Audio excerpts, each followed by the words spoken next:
In the meantime, we're coming off another NFL game with another controversial call.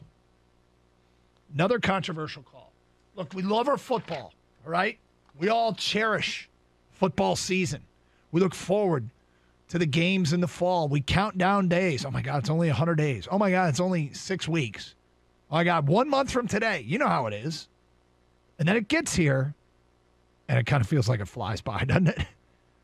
But as we sit 5 weeks into the NFL season, the NFL has an officiating problem coming out of this weekend. And they don't need to. This is the weirdest thing.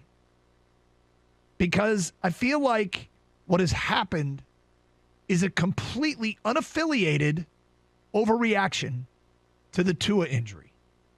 And I'll explain. So, God, it was only like 10 days ago, 9 days ago, Tua delivers a pass against Buffalo, gets knocked to the ground, hits his head. The legal play. He gets up and is wobbly. He cannot walk. For people who've missed this whole story, he cannot keep his balance. It looks like a player. It looks like a player who has hit his head and has lost some motor skills. Okay? Most of you saw the highlight. Most of you know what I'm talking about. He is taken to the locker room. He's evaluated for a concussion. He returns to the game. Miami has a Thursday night game. Thursday night game. I guess it was more than 9 days ago. It was 2 weeks ago. But whatever. They have a Thursday night game, and he plays. They say he was cleared. He is thrown to the ground and hits his head. And goes into that fencing motion where you seize up.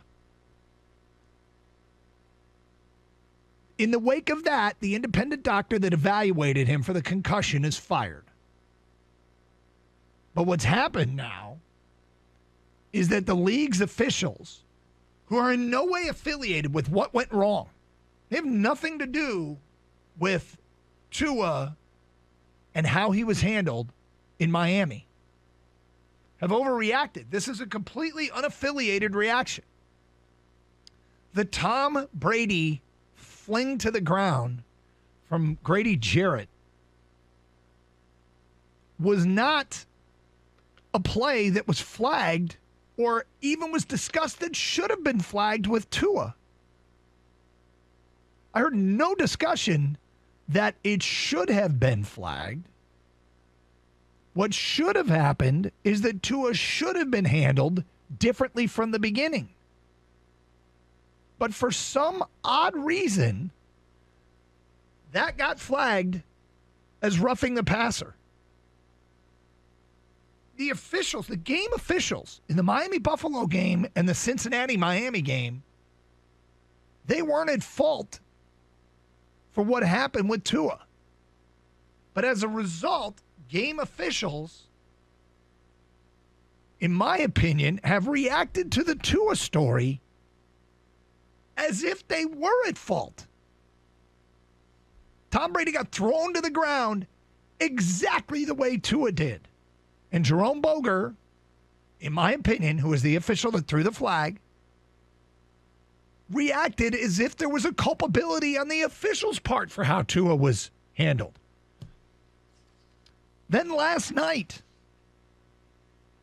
Derek Carr was sacked. It was a sack. It was actually a strip sack. It was a sack fumble.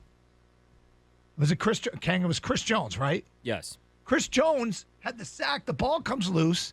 He lands on Derek Carr, and he gets flagged for that whole body weight thing, that you can't throw your whole body weight. So let me make sure I understand then the interpretation of that rule. When the ball comes free, a player is supposed to care less about recovering the fumble or getting possession of the football and more about where they land? This is an overreaction. And it's not affiliated with what went wrong with Tua. It is so strange. Now, this morning on ESPN, I think it was Dan Graziano reported that roughing the passer calls are down. There's been 29 of them through 5 weeks, but there's been 15 in the last 2 weeks. But they're down year to year. In college football, targeting is down. When you emphasize a rule, you know how many targeting calls there are? It probably feels like there's a lot. There's one every 5 games. One every 5 games. Those numbers are down. When you emphasize a rule, it does change the way the game is played. It does make the game safer. But what's so odd here is why?